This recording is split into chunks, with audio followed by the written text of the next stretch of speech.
Mom has a story she shares with me that she said I kept tugging on her. I want a powwow dress. I want a powwow dress.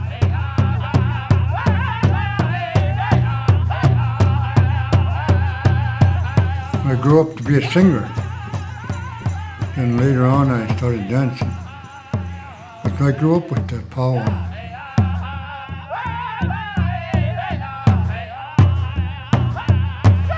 I remember going to powwows and dancing as a kid.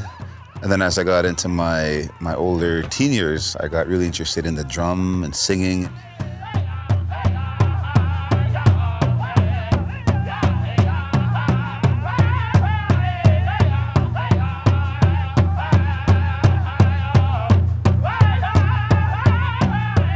I'm Anishinaabe from Manitoulin Island.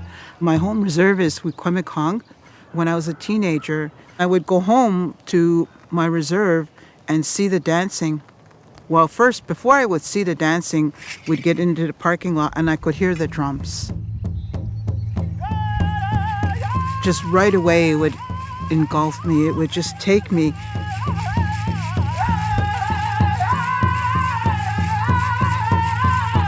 When I finally did have a dance outfit, I was clueless. I didn't know what dances were. And back in those days, there's only two kinds of dances. There was only traditional dance and fancy dance.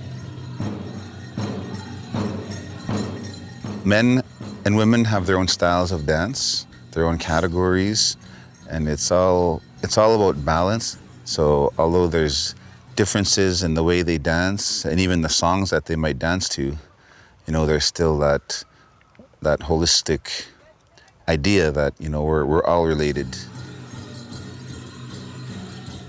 Young people, they want to dance.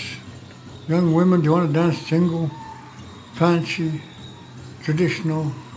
The boys, they want to dance traditional, fancy, grass. For anybody that wants to learn, go to a powwow and watch, listen. It's open to anybody that wants to be a part. So it doesn't matter if you grew up around ceremonies or powwows. There's always lots of room in that circle. And we see people coming all the time. And it's beautiful to see that because powwows bring people together to celebrate life. When a song comes, it doesn't come to our ears. The song enters our soul. The song enters our backbone. It enters our body. And when it comes in that way, it lifts us and it takes us.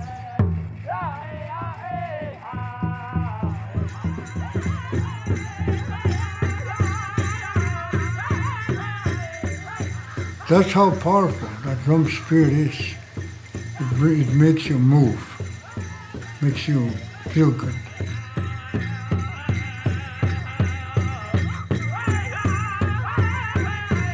The drum is important because it gives us a voice.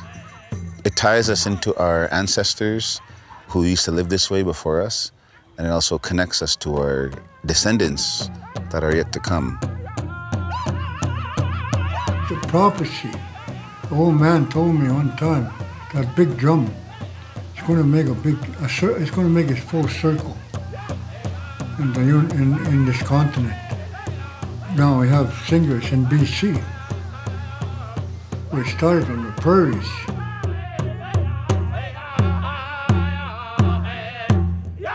And powwow, it's something that was designed partly after the rodeo, so a grand entry.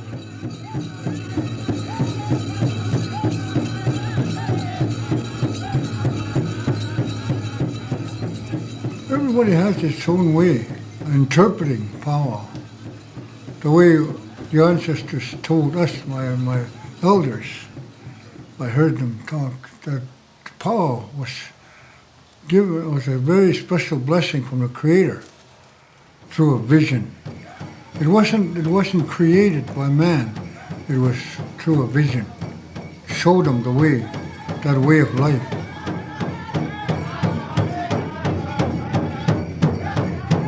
Now, like, I've raised my children this way with a powwow lifestyle. And now my grandchildren also, it's what we do. It's a life we live.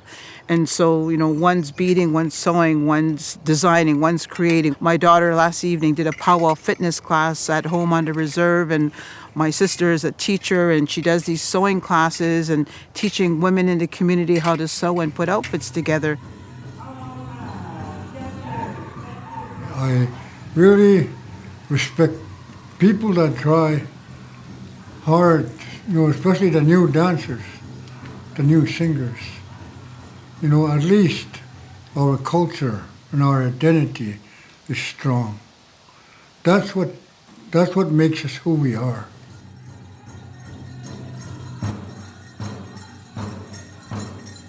My old grandfather, he told my dad one time, he told him, your son needs to be educated, but you can't tell him nothing. You got to show him. You got to walk, and he'll follow. You'll show him the way. That was the most powerful element of teaching. Teaching a person is walking that, making that trail for that person.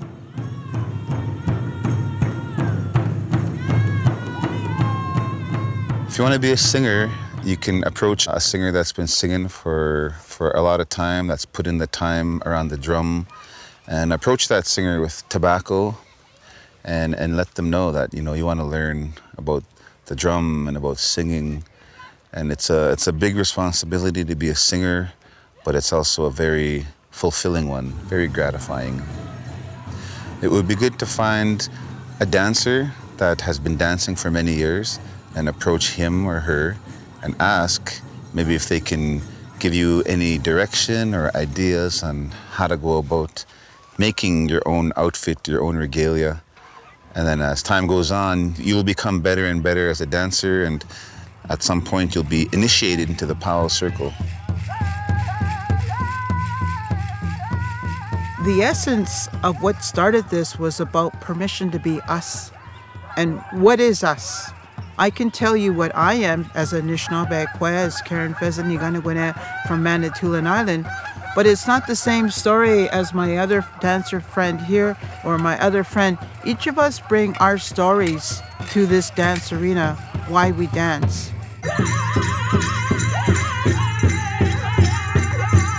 When I dance powwow, I dance for those people, that young people that want that connection, that want that dance. So they can see me dance. And when I dance, they watch. And I feel good. They'll feel my energy. When that energy hits them, it's easier for them to get into it. So that helps. You find yourself through that drum, through putting on that outfit, dancing with those feathers, those bells.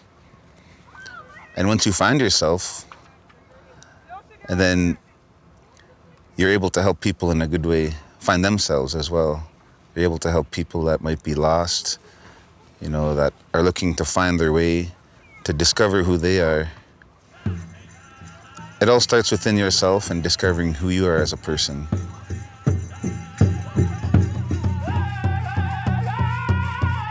When I started dancing, it was a time that gave me permission to be me. Because all other times I had to be trying to be like a white person, learning English and being studious. So I credit powwow life with giving me a beautiful, rich life. As a child and as a teenager, powwow was about permission to be me.